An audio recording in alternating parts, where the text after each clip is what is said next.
भावनामृत की प्राप्ति पुस्तक से आज हम हमारा तीसरा चैप्टर स्टार्ट करेंगे। सेकंड चैप्टर में हमने क्या डिस्कस किया था, क्या टॉपिक था? सुख के लिए कठिन परिश्रम। तो देखिए, हमने यही डिस्कस किया था कि सुख के लिए कठिन प्रयास करने की जरूरत नहीं है। बस बहुत आसान मार्ग क्या है? भगवान की शरण लेना और भगवान की भक्ति करना। सुख अपने आप दौड़कर आने लगेगा। सबसे आसान मार्ग है। तो जो भी हम प्रयास करते हैं बिना मतलब के, वहां जाने की जरूरत नहीं है। जब इतना आसान मार्ग हमारे सामने है तो कठिन प्रयास क्यों करना है? तो जो बुद्धिमान व्यक्ति है वो भगवान की शरण लेगा, सब कुछ उन पर छोड़ देगा और परेशान नहीं होगा बिना मतलब की बात। तो आज का हमारा जो टॉपिक है थर्ड चैप्टर का, वो है शांति में समाज की ओर। शांति, आप देखेंगे आजकल क्या हो रहा है, शांति कहाँ है? कौन व्यक्ति शांत है? कोई भी तो नहीं। हर कोई छोटी मोटी बात को लेकर ही बहुत परेशान हो जाता है, अशांत हो जाता है। तो पूरा जो हमारा चैप्टर है इसी टॉपिक पर है, शांति में समाज की ओर। शांति कैसे प्राप्त करेगा व्यक्ति? देखिए क्या है, when we understand our relationship with God, then we all will be happy. It is an essential factor for establishing peace in the world. ध्यान देने वाली देखिए क्या बात है, कितना सुंदर फोटो यहाँ लगाया हुआ है। इस फोटो में ये जो आप चक्र देख रहे हैं, क्या है इन चक्रों में? इसमें जो भी तथाकथित धर्म है, क्या क्या है देखिए, क्रिश्चियनिटी, इस्लाम, सिखिज्म, ये जो भी धर्म है, व्यक्ति अपने आप को इन उपाधियों से खुद की पहचान करता है कि मैं तो हिंदू हूँ, मैं तो इस्लाम हूँ, मैं तो सिक्किम हूँ, मैं तो जैन हूँ। और बीच में देखिए क्या है, ये कबूतर। कबूतर का मतलब यहाँ पर समझना चाहिए पीस से है, शांति। तो क्या कहा जा रहा है कि अगर कृष्ण केंद्र में होंगे तो अपने आप व्यक्ति शांति की अनुभूति करेगा।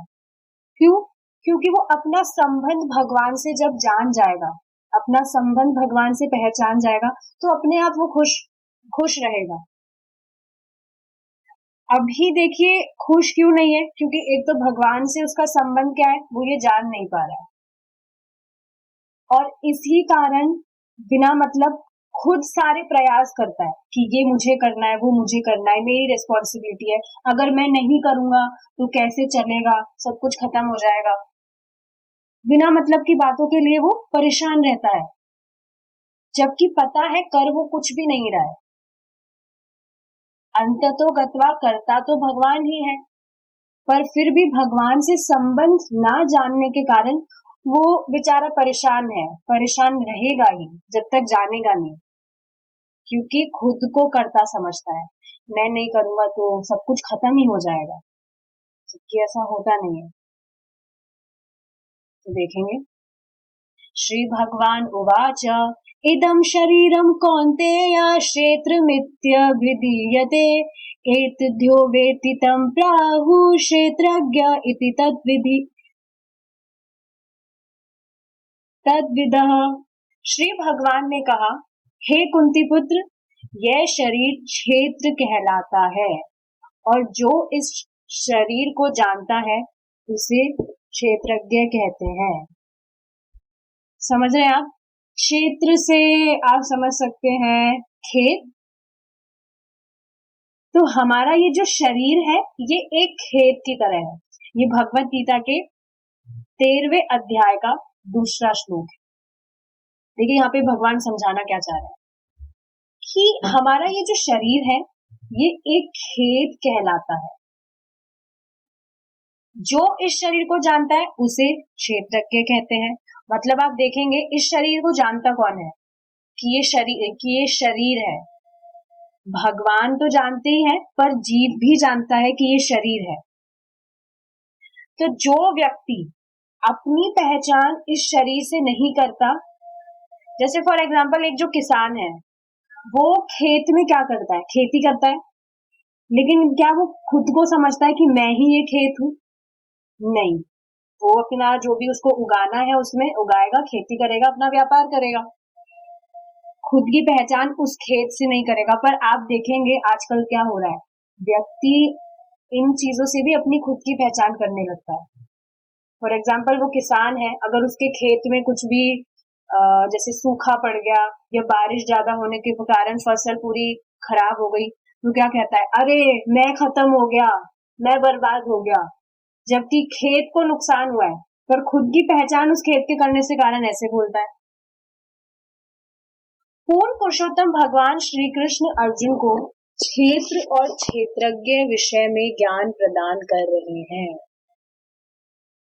क्षेत्र खेत होता है जो यह शरीर है, और क्षेत्रज्ञ उस क्षेत्र का ज्ञाता व्यष्टि जीवात्मा है। तो समझ रहे हैं, ये शरीर एक खेत है और इसमें खेती करने वाला, मतलब जो भी हम इस शरीर के कारण, शरीर से जो भी हम काम कर रहे हैं, तो हम क्षेत्रज्ञ हुए, क्षेत्र का ज्ञाता। यदि क्षेत्र खेत में कुछ उपज करनी है तो उसके लिए कोई किसान होना चाहिए, स्पष्ट है। और यदि इस शरीर को जिसकी तुलना क्षेत्र से की गई है खेती में लगाना है तो इसका कोई स्वामी अवश्य होना चाहिए जो इसका संस्कार अथवा विकास कर सके। तो देखिए यहाँ स्वामी, स्वामी अंततोगत्वा तो भगवान ही है, पर फिर भी स्वामी इसलिए कहा जा रहा है क्योंकि जिसको ये शरीर कुछ समय के लिए दिया गया है, उस शरीर से वो, मतलब फॉर एग्जाम्पल किसान को कुछ टाइम के लिए खेत दिया गया है। आपको पता है गांव में जो राजा होता है सब कुछ उसके एरिया में ही आता है, तो सब कुछ उसका ही होता है, लेकिन फिर भी कुछ टाइम के लिए जो भी गांव के लोग हैं उनको दे दिया जाता है कि ये क्षेत्र तुम्हारा है, ये क्षेत्र तुम्हारा है, तुम उसमें काम कर सकते हो। तो उसी तरह से स्वामी तो भगवान ही है, पर हमें कुछ समय के लिए ये खेत रूपी, अब यहाँ पे भगवान खेत से अगर तुलना कर रहे हैं इस शरीर की, तो हम खेत का एग्जाम्पल लेकर ही समझेंगे पूरी बात। तो ये जो खेत रूपी शरीर है हमें कुछ समय के लिए दिया है, किस लिए, खेती करने के लिए। ठीक है, अब देखिए समझने वाली चीज क्या है, जो ये शरीर हमें मिला है, जैसे अभी हमने समझा कि खेत किसान को मिला है, लेकिन अपनी पहचान वो खेत से नहीं करेगा। उसी तरह से हमें भी देखना चाहिए, हमें शरीर मिला है तो क्या हम इसकी पहचान अपने आप से कर रहे हैं? जो भी कष्ट हमारे शरीर में होता है का उसका अनुभव हम करते हैं, लेकिन ऐसा नहीं है कि वो दुख हमें हो रहा है। जैसे फॉर एग्जाम्पल मेरे पैरों में दर्द है, मेरे पैरों में दर्द हो रहा है, या फॉर एग्जाम्पल इस शरीर को बुखार है, लेकिन व्यक्ति क्या कहता है, मुझे बुखार है। तो हमें बुखार नहीं है, इस शरीर को बुखार है। तो मधु माता जी, आपको, आपकी तबीयत खराब है या आपके शरीर की तबीयत खराब है? आपके शरीर की तबीयत खराब है, राइट? आपकी तबीयत तो खराब नहीं हो सकती है, आप तो आत्मा है। तो ये चीज समझने वाली है कि जो भी चीज हो रही है वो इस शरीर, हम शरीर से अनुभव कर रहे हैं, तो व्यक्ति अपने आप से उसकी पहचान कर लेता है कि मैं अनुभव कर रहा हूँ, जबकि पीड़ा शरीर को ही होती है। देखिए जब हम ये विवेक रखेंगे कि हमें कष्ट नहीं हो रहा, शरीर को कष्ट हो रहा है, तो मिजरीज कम होती है। ऐसा नहीं है कि, ऐसा तो है ही कि दुख दोनों ही अवस्था में आता है, चाहे से हम इस शरीर से अपनी पहचान करें या ना करें, दुख तो अनुभव करना ही पड़ता है। लेकिन जब व्यक्ति को ये चीज क्लियर हो जाती है कि वो ये शरीर नहीं है, तो वो उसकी खुद की उससे पहचान नहीं करता। तो इस वजह से ये विवेक रखना जरूरी है कि जो भी पीड़ा हो रही है वो इस शरीर को हो रही है, हमें नहीं। अभी हमारे पास ये भौतिक शरीर है और हमारा यह कर्तव्य है कि हम इनका अनुशीलन उचित ढंग से करें। ये बहुत इंपॉर्टेंट चीज है। हम शरीर नहीं है इसका मतलब ये नहीं है उसका ख्याल हम नहीं रखेंगे। ऐसा नहीं है बुखार आ रहा है, मधु माता जी आपको कुछ भी पीड़ा हो रही है, मैं शरीर नहीं हूं, मैं तो दवाई नहीं लूंगी, मैं तो हूं नहीं ये शरीर, ऐसे नहीं। हमें दिया गया है, पीड़ा कुछ होती है, कुछ भी प्रॉब्लम होती है, ध्यान तो हमें ढंग से रखना ही होगा। जैसे किसान को खेत दिया गया है, तो चाहे से फॉर एग्जाम्पल उसको रेंट पे खेत दिया है, खुद का खेत नहीं है उसका, रेंट पे उसे खेत दिया है, तो वो ऐसे नहीं समझेगा मेरा खेत तो है नहीं तो मैं क्यों ख्याल रखूं, नहीं। उसके व्यापार के लिए जो भी आवश्यक है वो करेगा, उसमें जो भी उसको उपजाना है उगाएगा वो, राइट। तो ये चीज कही जा रही है कि हमें ये भौतिक शरीर मिला है तो हमारा कर्तव्य है कि हम इसका उचित ढंग से ध्यान रखें। इस संस्कार या विकास को अकर्म कहते हैं। कोई व्यक्ति हमारे यहाँ कुदाल लेकर खेत को निराने आ सकता है, अथवा यह व्यक्ति केवल कॉफी या चाय पीने के लिए भी आ सकता है। हमें यह विशेष प्रकार का शरीर सुसंकृत और विकसित करने तथा अपनी इच्छा अनुसार इंद्रियों के आवश्यक विषयों को प्राप्त करने के लिए दिया गया है। यह शरीर श्री भगवान का उपहार है। एक बार पूरा अच्छे से पढ़ेंगे, देन आई विल एक्सप्लेन। भगवान बड़े दयालु है और यदि कोई व्यक्ति उनसे कुछ चाहता है तो वह उसे दे देते हैं। वह कहते हैं अच्छा ठीक है ये ले लो। भगवान से हमारा संबंध ठीक वैसा ही है जैसा एक पिता से पुत्र का। पुत्र कोई वस्तु प्राप्त करने के लिए अपने पिता से हट कर सकता है और पिता उसे समझाने का प्रयत्न करते हैं कि तुम जो वस्तु चाहते हो वह तुम्हारे लिए हितकर नहीं है। पिता उससे कहते हैं प्रिय पुत्र उस वस्तु को मत छुओ, वह तुम्हारे लिए हितकर नहीं है। किंतु जब बालक उस वस्तु के लिए हट पकड़ लेता है तो पिता उसे वह लेने की अनुमति दे देते हैं। वत्सल पिता अपने पुत्र को वह सब देते हैं जो वह चाहता है। इसी प्रकार परम पिता भगवान अपने पुत्र पुत्रियों को वह सब देते हैं जो वह चाहते हैं। भगवत गीता में कहा, ठीक है यहाँ तक अब हम रुकेंगे, ठीक है। यहाँ से अब देखिए समझेंगे क्या चीज कही जा रही है।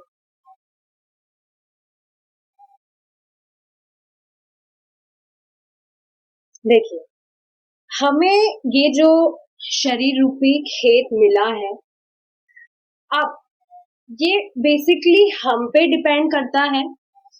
एग्जाम्पल से समझेंगे, किसान को जो खेत मिला है अब ये उस पे डिपेंड करता है कि वो उसमें कुछ बुरी चीज उगाना चाहेगा या कुछ अच्छी। वो बुरा भी कुछ उगा सकता है, अच्छा भी उगा सकता है, और ये उसको पता है कि जो भी चीज वो जैसे भी उपजाएगा उसका रिजल्ट क्या आएगा। ये तो सब में विवेक होता है ना कि हम कोई बुरी चीज कर रहे हैं या कुछ अच्छी चीज कर रहे हैं, उसके रिजल्ट्स क्या आएंगे बाद में। तो हमें ये जो शरीर मिला है ये हम पे टोटली डिपेंड करता है। हमारी इच्छा है कि हम इसका इस्तेमाल कैसे करते हैं, अच्छी चीजों के लिए करेंगे या खराब चीजों के लिए करेंगे। आगे देखिए क्या कहा जा रहा है कि यह शरीर श्री भगवान का उपहार है। ये शरीर हमें जो मिला है ये भगवान की तरफ से एक उपहार है। कैसे उपहार है आप देखिए ना, शरीर हमें मिला है, मनुष्य शरीर की बात हो रही है, उससे व्यक्ति क्या नहीं कर सकता। भौतिक चीजों के लिए वो क्या नहीं कर रहा है ये सोचिए आप, पर फिर भी रिजल्ट क्या निकलेगा उसका।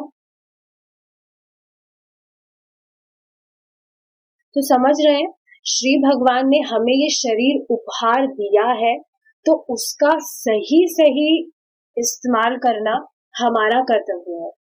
सही इस्तेमाल क्या है? भगवान को संतुष्ट करें हम अपने शरीर से। अच्छा, अब एक चीज है, एक क्वेश्चन मैं आप सबसे पूछूंगी, आप बताइए, हमें ये उपहार दिया गया है, राइट, भगवान के द्वारा, तो हमें इसका जो उपयोग है वो पूरी तरह से करना चाहिए या थोड़ा थोड़ा करना चाहिए?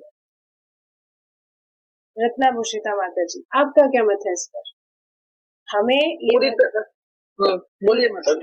हरे कृष्ण हरे कृष्ण, हमें ये जो शरीर है भगवान ने दिया है उपहार, तो इसका हमें पूरी तरह उपयोग करना चाहिए या थोड़ा थोड़ा जितना होता है उतना करना चाहिए? पूरी तरह मतलब पूरी तरह करना चाहिए, ठीक है, कह रहे हैं आप, लेकिन अब ये सोचिए, पूरी तरह तो करना चाहिए क्या, पर हम पूरी तरह कर पाते हैं? कोई भी तो नहीं कर पाता है। पूरी तरह करना चाहिए पर पूरी तरह कर नहीं पाते, लेकिन समझने वाली सबसे इम्पोर्टेंट बात क्या है कि पूरी तरह नहीं कर पा रहे तो क्या थोड़ा भी नहीं करना चाहिए? बहुत ज्यादा इम्पोर्टेंट चीज है ये। काफी जो भक्त हैं वो इसी वजह से ड्रॉप कर जाते हैं कि हम बिल्कुल अच्छे से नहीं कर पा रहे तो हमें करना ही नहीं चाहिए। ये गलत चीज है। जितना हम कर पा रहे हैं कम से कम उतना करना चाहिए। ऑफ कोर्स ऐसा नहीं कहा जा रहा जितना हम कर सकते हैं उससे कम करना चाहिए। जितनी हमारी कैपेबिलिटी है उतना तो पूरा ही करना चाहिए।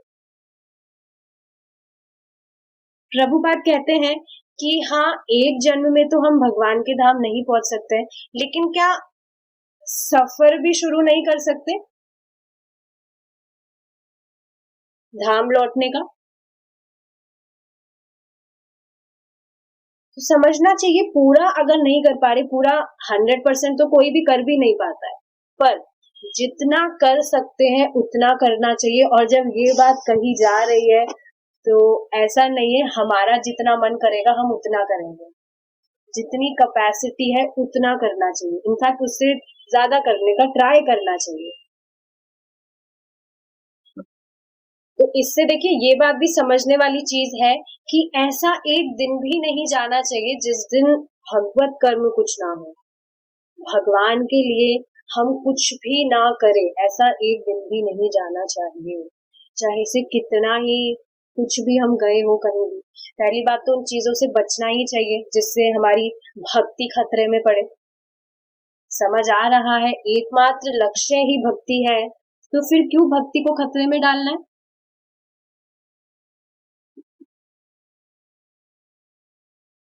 कैच कर पा रहे इस पॉइंट को? जब पता चल रहा है कि हमारे लिए ये चीज सबसे ज्यादा इंपॉर्टेंट है, इससे ज्यादा दूसरी चीजों को प्रायोरिटी में रखना मूर्खता है, तो फिर उस चीज को हमें खतरे में क्यों डालना है? बिल्कुल स्टॉप नहीं कर सकते, कोई बात नहीं, बट भक्ति भी बिल्कुल ऐसे नहीं होना चाहिए कि हम बिल्कुल ही ना करें, एक दिन भी ऐसा नहीं होना चाहिए। और ऐसा होता है, जो ड्रॉप कर देते हैं वो फिर बिल्कुल ही ड्रॉप कर देते हैं, एक दिन भी नहीं कर रहे हैं फिर वो।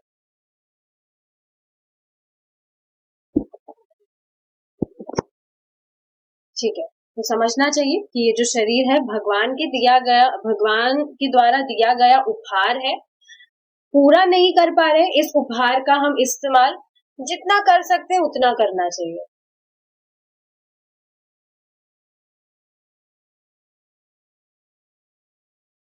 हम्म, भगवान बड़े दयालु है, और यदि ठीक है, देखिए अब एक और चीज क्या कही जा रही है,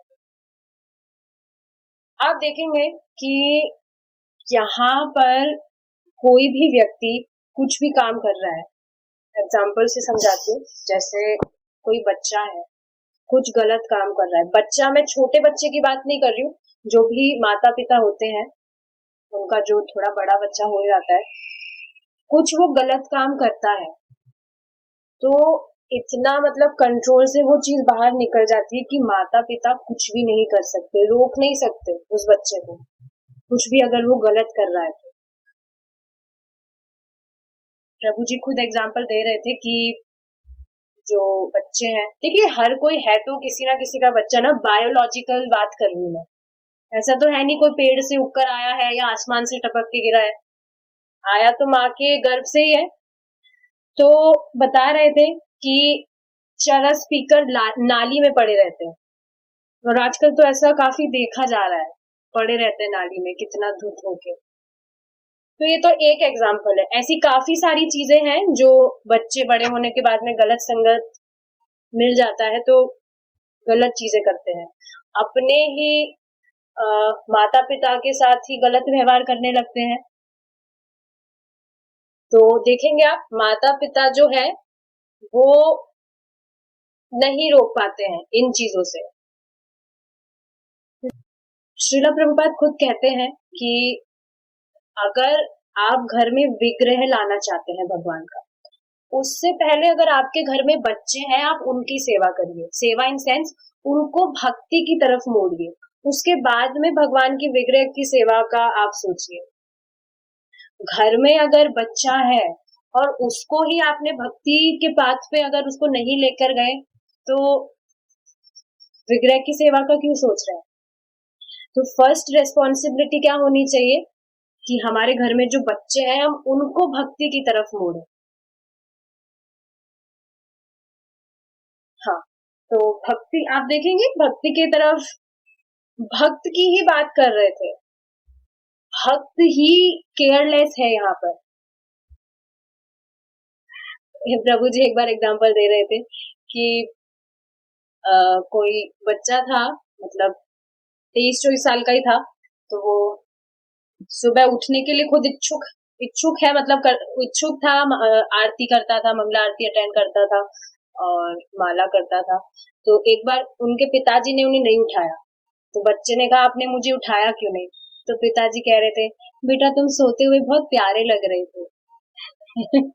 बताइए ये मोह नहीं है? प्यारा लग रहा था सोते हुए तो उसको मंगला आरती मिस कराएंगे, माला उसका छुटवाएंगे।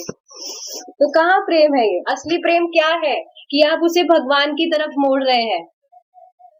और देखेंगे यहाँ के जो माता पिता है उनका तो सामर्थ्य भी कितना थोड़ा है, किसी को पॉइंट नहीं किया जा रहा, सबकी बात की जा रही है, कितना सामर्थ्य थोड़ा है, कहाँ कुछ कर सकते हैं। अब आप इसके कंपैरिजन में सोचिए भगवान का कितना सामर्थ्य है, भगवान कितना जीवों से प्रेम करते हैं उसकी तो हम कल्पना भी नहीं कर सकते हैं। तो देखिए यही चीज यहाँ पर समझाई जा रही है कि पिता क्या कहता है, प्रिय पुत्र उस वस्तु को मत छुओ, वे तुम्हारे लिए हितकर नहीं है। किंतु जब बालक उसको हट कर लेता है कि नहीं मुझे तो ये चाहिए और मुझे चाहिए ही, तो फिर अनुमति दे देते हैं पिता की, ठीक है भाई। तो ऐसे ही भगवान चाहते नहीं है कि व्यक्ति भोगों में पड़े या इस भौतिक जगत में पड़े, लेकिन उसकी खुद की इच्छा के कारण, हट के कारण कि नहीं मैं तो आपसे स्वतंत्र रहकर ही संतुष्ट रह सकता हूँ, खुश रह सकता हूँ, तो फिर ठीक है भगवान भी उसको छोड़ देते हैं कि ठीक है तुम्हें भोग करना है तुम करो, और खुद समझो कि इन भोगों में कितनी कटुता है। देखिए ये चीज जो है भक्ति करते करते ही समझ आती है। जो व्यक्ति भक्ति नहीं कर रहा है वो भोगों की कटुता को समझ नहीं पाता है कि भोग सच में कितने कटु है। सोची ना, ये जो 4 चीजें हैं अगर 24 आवर्स करने को कहा जाए कि 24 घंटे करते रहो तो कहाँ कर पाएगा? कहेगा अरे तुम पागल हो, 24 घंटे कौन करता है? थोड़े से टाइम के लिए करने में ही एकदम ऐसे हो जाता है कि नहीं करना है। तो देखेंगे भक्ति करते करते ही धीरे धीरे समझ में आना लगता है कि ये जो भोग है कितने बोरिंग है, कुछ भी इंटरेस्टिंग है ही नहीं इनमें।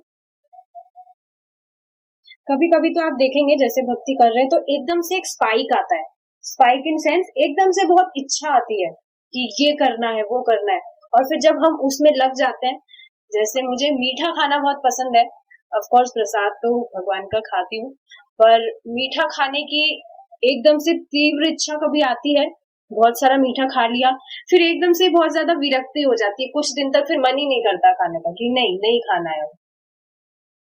अचानक से विरक्ति आ जाती है। तो ये भक्ति कर रहे हैं तभी समझ आ रहा है। मीठा तो एक एग्जाम्पल दिया है, ऐसे काफी सारी चीजें आप देखेंगे, एकदम से इच्छा करेगी करना है, उसमें हम लग जाएंगे और फिर एकदम से बहुत विरक्ति आ जाए कि नहीं अब नहीं करना ये। तो ये भक्ति करने का ही प्रभाव है। समझना चाहिए भक्ति कितना प्रबल साधन है, समझना चाहिए हमारा भाग्य कितना सुंदर है कि हमें मौका मिल रहा है। ये तो आप खुद सोचिए, अभी हम कहीं चाइना में अगर पैदा हो जाते तो वहां हिंग चोंग हिंग पता नहीं क्या क्या करते, और हरे कृष्णा महामंत्र की महिमा को भी समझते नहीं हम कभी, हिंग चोंग मिंग मिंग करते रहते पता नहीं क्या क्या। हरे कृष्णा महामंत्र हमें बताया भी जाता, समझते भी नहीं इसकी महिमा को, और यहाँ भारत में है तुरंत देखिए स्वीकार कर लिया हमने। लेकिन ऐसे काफी लोग हैं चाइना में इंग चोंग मिंग मिंग कर रहे हैं, उनको बताओगे भी तो समझेंगे नहीं वो। समझना चाहिए इस चीज को, कितना बड़ा भाग्य है। अच्छा, एक और चीज यहाँ पे इंटरेस्टिंग क्या है, मैंने कहा विरक्ति हो गई, ये चीज भी है, कुछ समय के लिए लगता है हमें कि विरक्ति हो गई है, पर विरक्ति सच में अभी ऐसा हुआ नहीं है। तभी तो आप देखेंगे कुछ टाइम बाद वापस से वो इच्छा आ जाती है। अभी मीठा खाने की ऐसा नहीं है विरक्ति आई गई है, मीठे को हाथ ही नहीं लगाऊंगी कभी मैं, आगे जाके फिर से मन करेगा मीठा खाना है। इसके ऊपर एक एग्जांपल बताती हूँ। एक बार प्रभु जी बता रहे थे, कोई माता जी थी, वो भक्ति ना करने के बहाने बना रही थी कि हाँ आप जब प्रभु जी ब्रह्मचार्य आश्रम में थे तो बोल रही थी आप तो ब्रह्मचारी है, आपके तो बच्चे तो है नहीं, तो आप तो आराम से भक्ति कर सकते हैं। तो उनके हस्बैंड ने, वो तो जो माता जी है उनके हस्बैंड ने कहा कि ठीक है तुम यहाँ रह जाओ, मैं तुम्हारी व्यवस्था कर देता हूँ खाने पीने की। बोला नहीं नहीं नहीं मुझे तो नहीं रहना है। तो समझ रहे हैं आप, इतना आसान नहीं है। हम सोचते विरक्ति हो गई, पर असल में जब बात आती है तो समझ आता है कुछ भी तो विरक्ति नहीं हुई, अभी भी कितनी आसक्ति है। तो देखिए ये चीज भी समझनी चाहिए कि ठीक है ये अलग टॉपिक हो जाएगा, बस ये चीज समझनी चाहिए कि हमें कुछ टाइम के लिए लगता है विरक्ति हो गई, बट असल में वो स्टेज अभी पूरी तरह से आया नहीं। पूरी तरह से विरक्ति नहीं हुई तो इसका मतलब ये नहीं है थोड़ी विरक्ति भी नहीं हुई। भक्ति करते करते और आगे हम पहुंच जाए। ठीक है, ये क्लियर है। यहाँ पे आगे देखेंगे। अब भगवत गीता में कहा गया है कि सभी योनियों के जीव भगवान की संतान है। सर्व योनिषु कौन्तेय मूर्तयः सम्भवन्ति तासां ब्रह्म महद्योनिर्हं बीजप्रदः पिता। हे कुंती पुत्र, सभी योनियों का जन्म इस भौतिक प्रकृति से संभव होता है और मैं बीज प्रदान करने वाला पिता हूँ। तो देखिए इसका मतलब क्या है, भगवत गीता के 4वें अध्याय का 4वां श्लोक है, सभी योनि का जन्म इस भौतिक प्रकृति से संभव होता है। ये भौतिक प्रकृति है तभी जीवों का अलग अलग शरीरों में वह जन्म ले पा रहे हैं, भौतिक प्रकृति के कारण ही भौतिक शरीर उन्हें प्राप्त हो रहे हैं। और मैं बीज प्रदान करने वाला पिता हूं। ऐसा नहीं है कि जो भौतिक प्रकृति है वो अपने आप सब कुछ कर रही है, इसके पीछे भगवान कारण है। इस भौतिक जगत में भौतिक प्रकृति माता हमें शरीर प्रदान करती है और परम पिता भगवान उस जड़ शरीर में आत्मा का गर्भाधान करते हैं। इससे एक बात याद आई है, जो सात्विक मूवमेंट वाले हैं, यहाँ पर एक माता जी है जानती है, तो वो हमेशा कहते हैं ये शरीर हमें माँ प्रकृति के द्वारा मिला है और हमें उन्हें वापस लौटाना है। ठीक है, ये बात तो वो सही कहते हैं, लेकिन बीच की बात वो गायब कर दी उन्होंने। दिया क्यों है, ये वो नहीं बता रहे, ये चीज छुपा रहे, जबकि खुद भी इस चीज को फॉलो कर रहे हैं, they are also Krishna conscious, but बताते नहीं है खुल के ये चीज। ये शरीर हमें माँ प्रकृति द्वारा मिला है, एक समय में आने के बाद जब पूरा समय हो जाएगा उन्हें वापस लौटाना है। तो ये बात ठीक है, हमें शरीर प्रदान करती है और परम पिता भगवान उस जड़ शरीर में आत्मा का गर्भाधान करते हैं। क्लियर है? भगवान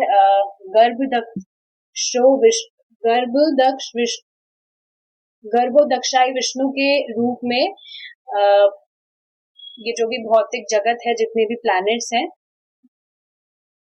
उनमें जो भी शरीर है, जीवात्माओं, जो भी जीवात्मा है, उनको उन भौतिक शरीरों में गर्भाधान करते हैं।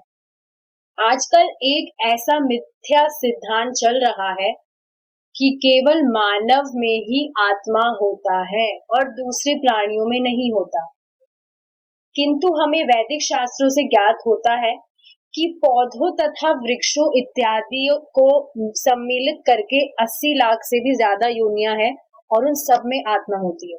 देखिए, ये बात बिल्कुल सच है। एक वीडियो है, उसमें श्रीला प्रभुपाद से एक पादरी बात करते हैं, तो कहते हैं, आई बिलीव, प्रभु जी उसकी मिमिक्री करते हैं, मुझसे तो नहीं हो पाएगा। वो कहते क्या है कि मेरा मानना है कि ये जो जानवर आदि है, इनमें आत्मा नहीं है, आत्मा सिर्फ मनुष्यों में है। ये मिथ्या सिद्धांत चल रहा है, केवल मानव में ही आत्मा होती है, दूसरे जितने भी प्राणी हैं उनमें आत्मा नहीं है। क्या आप ये सब मान रहे हैं, ये चीज कि बाकी सारे जो जीव है उनमें आत्मा नहीं है, सिर्फ हम में ही आत्मा है? बिल्कुल ऑपोजिट बात नहीं हो गई है? देखिए, ये इसके पीछे ये बात कहने का भी पीछे उनका एक रीजन है, वो खुद की इंद्रिय तृप्ति के लिए ऐसा कहते हैं। जानवर उन्हें काट के खाने हैं, इस कारण वो कहते हैं जानवरों में आत्मा नहीं है, अन्यथा वह न उत्पन्न हो सकती न विकसित हो पाती। इस श्लोक में भगवान श्री कृष्ण घोषित करते हैं कि भौतिक संसार में उत्पन्न होने वाले सभी प्राणी, चाहे उनके जो भी रूप हो, उनकी संतान है और उनका भगवान से वही संबंध है जो एक पुत्र का पिता से होता है। तो देखिए, कोई वृक्ष की योनि में है तो वो भी आत्मा है उसमें भी।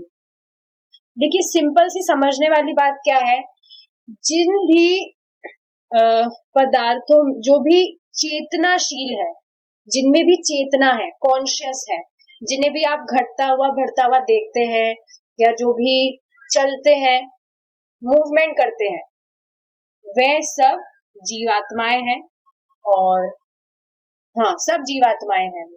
तो चाहे से आप देखेंगे, कोई पेड़ हो, पौधा हो, पशु पक्षी जो भी है, सब में आत्मा है, सब में लाइफ है। लेकिन ये जो है खुद की इंद्रिय तृप्ति के लिए ये सब चीज कहते हैं कि इनमें आत्मा नहीं है, ये ना उत्पन्न हो सकती है ना विकसित हो सकती है। जबकि भगवान खुद इस चीज को घोषित कर रहे हैं कि जितने भी प्राणी हैं, जो भी चेतनाशील है, सब भगवान की ही संतान है। तो देखिए, हम भी इन सब योनियों से गुजर के आए हैं, हम भी हर मतलब पेड़ बने हैं, पौधा बने हैं, कोई पशु पक्षी बने हैं। ऐसा नहीं समझना चाहिए कि अभी ही हम आए, हमारा अभी तो अभी ही हुआ है, हमारा जो गर्भाधान हुआ है, नहीं, अनंत काल से हम यहाँ पर हैं।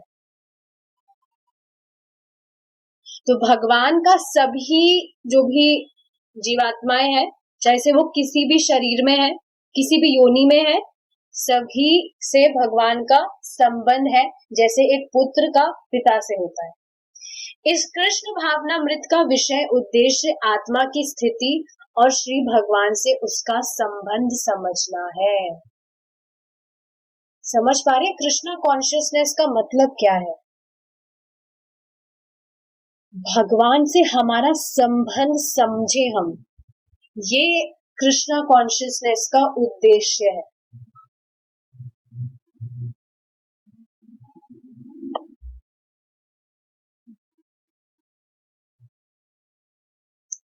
ठीक है, तो इसी पे थोड़ा और हम डिस्कशन करेंगे कि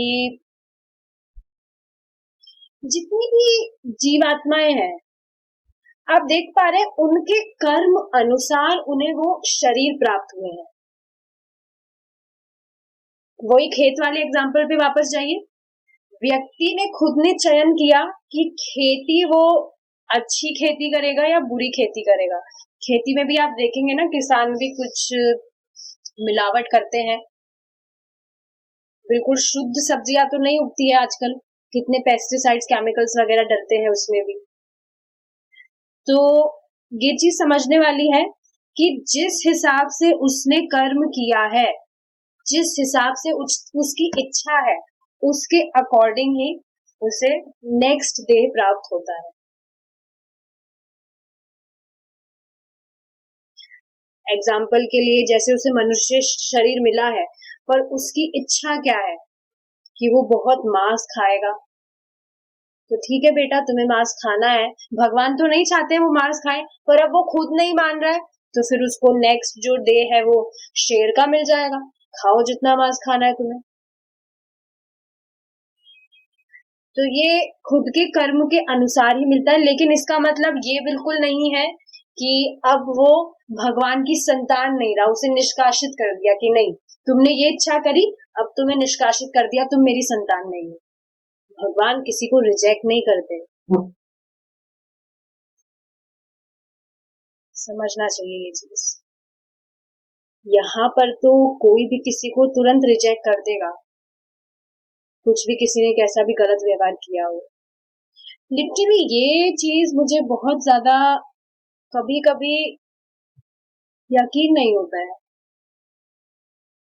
यकीन इन सेंस कि मैं खुद की बताती हूँ, मेरी कुछ प्लानिंग ही नहीं थी कि मैं भक्ति करूं, फिर भगवान ने कैसे अपनी तरफ मोड़ लिया समझ ही नहीं आता अभी भी। ऐसा किया क्या था जो मुझे चूज किया भगवान ने, मुझे, और सबका यही दिमाग में मन में आता है, ऐसा किया क्या हमने जो हमें भगवान ने चुना।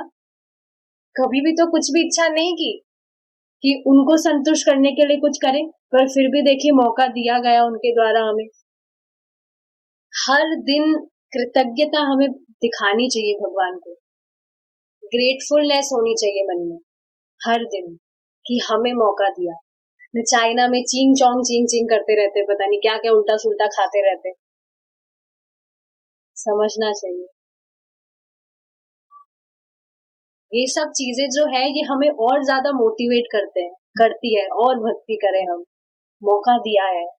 हर कोई तो नहीं कर रहा है ना भक्ति, बताने के बाद में भी तो स्वीकार नहीं करते। ये चीज समझनी चाहिए कि बताते सबको है हम, फिर भी वो क्यों नहीं समझ पाता।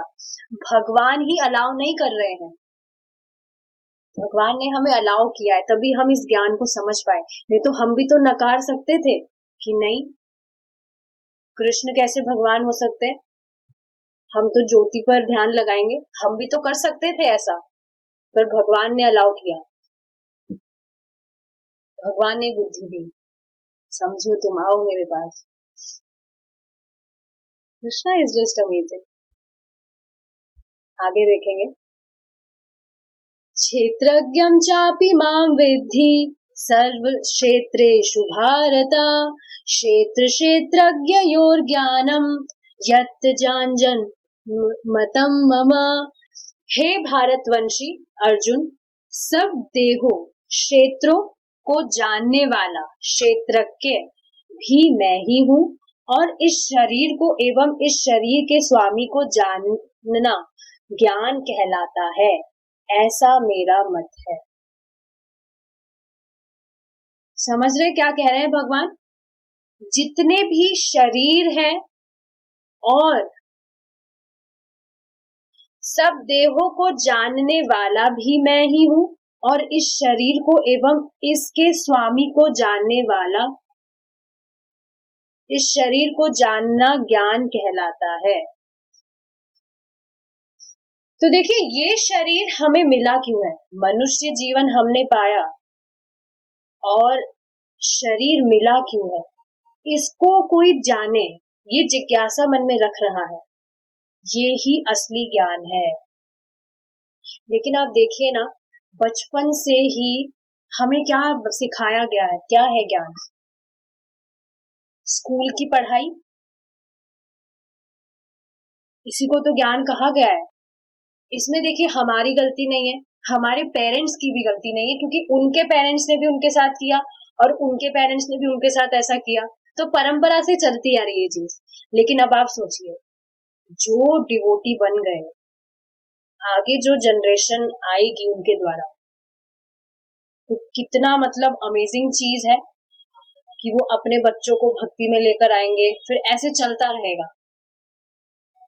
तो कभी भी इस चीज को समझना चाहिए कि भक्ति ही एकमात्र उद्देश्य है। आप खुद सोचिए ना, अब तक हमने जो भी किया पीछे भौतिकतावादी, इसको करके हासिल क्या हो गया? कुछ टाइम के लिए तो रहा सब कुछ, और फिर सब कुछ लुप्त हो गया। लेकिन अब आप देखिए, भक्ति हम कर रहे हैं, ज्यादा समय नहीं हुआ है, और कितनी तेजी से हम प्रगति कर रहे हैं। विवेक रखना चाहिए इस चीज का। किस चीज का? कि जो भी भोग है उनमें, उनको करके कुछ भी हासिल नहीं होगा। भोग इन सेंस भगवान से इतर जो चीजें हैं। भगवत गीता के 13वें अध्याय का 3रा श्लोक है, यदि हम शरीर पर विचार करके यह अध्ययन करें कि हम वास्तव में यह शरीर है कि नहीं, तो हम इस निष्कर्ष पर पहुंचेंगे कि हम क्षेत्रज्ञ, शरीर को जानने वाला आत्मा है, शरीर नहीं। खुद सोचिए आप, इस उंगली को पकड़िए और सोचिए, क्या मैं ये उंगली हूं? क्या मैं ये नाक हूं? जो भी आपके शरीर का अंग है, एक एक अंग को आप खुद ऑब्जर्व करके देखिए, क्या मैं ये अंग हूं? आंसर आपको खुद मिल जाएगा, नहीं ये अंग तो मैं कैसे हो सकता हूं। यदि हम अपनी उंगली पर ध्यान दें कि हम अंगुली है कि नहीं, तो हम इस निष्कर्ष पर पहुंचेंगे कि हम अंगुली या शरीर का और कोई अंग नहीं, पैर इत्यादि नहीं, कुछ भी नहीं है इस शरीर में से हम। देखिए कितना सुंदर फोटो है ये, अंदर कंकाल है, फिर कुछ भी जो नर्व्स वगैरह है, और फिर ये चमड़ी। तो क्या हम ये हैं? ये तो बिल्कुल भी नहीं हो सकते हम। आप सोचिए, अगर कोई व्यक्ति खुद की इस पैर की से पहचान कर रहा है, तो ये पैर देखा जाता है ना, काफी मतलब जो लोग हैं उनका एक्सीडेंट से कट जाता है पैर पूरा, तो पैर तो नहीं हुआ वो, या कोई भी शरीर का अंग जिससे वो पहचान कर रहा है, वो तो वो नहीं है।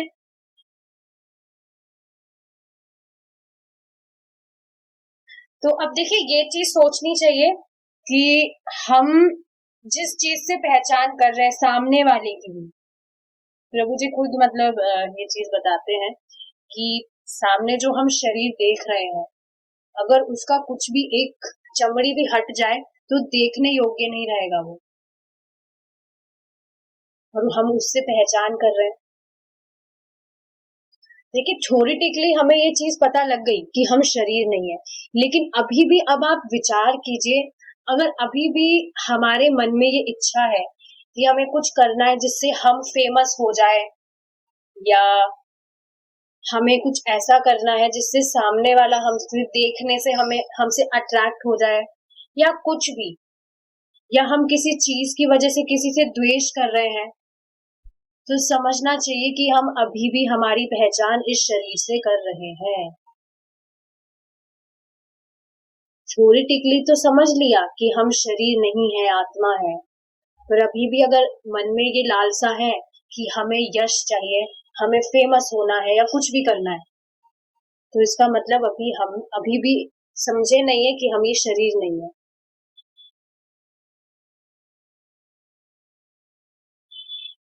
इसलिए हम कहते हैं यह मेरा शरीर है, मैं ये शरीर नहीं हूं।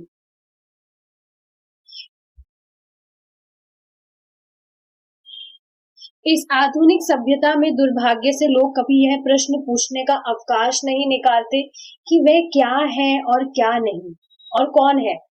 वह केवल किसी कार्यालय या कर्मशाला, फैक्ट्री में दिन भर इसी धारणा से कठिन कार्य या घोर परिश्रम करते रहते हैं, मैं यह शरीर हूँ। तो ठीक है, देखिए ये टॉपिक थोड़ा लंबा हो जाएगा, हमारा जो टाइम है वो यहाँ समाप्त होता है। किसी का कुछ क्वेश्चन है तो मैं देखूंगी। क्वेश्चन तो नहीं दिख रहा है किसी का कुछ क्वेश्चन? नहीं, ठीक है, so we will stop here. Srila Prabhupada की जय, निताय गौर प्रेमानंदे।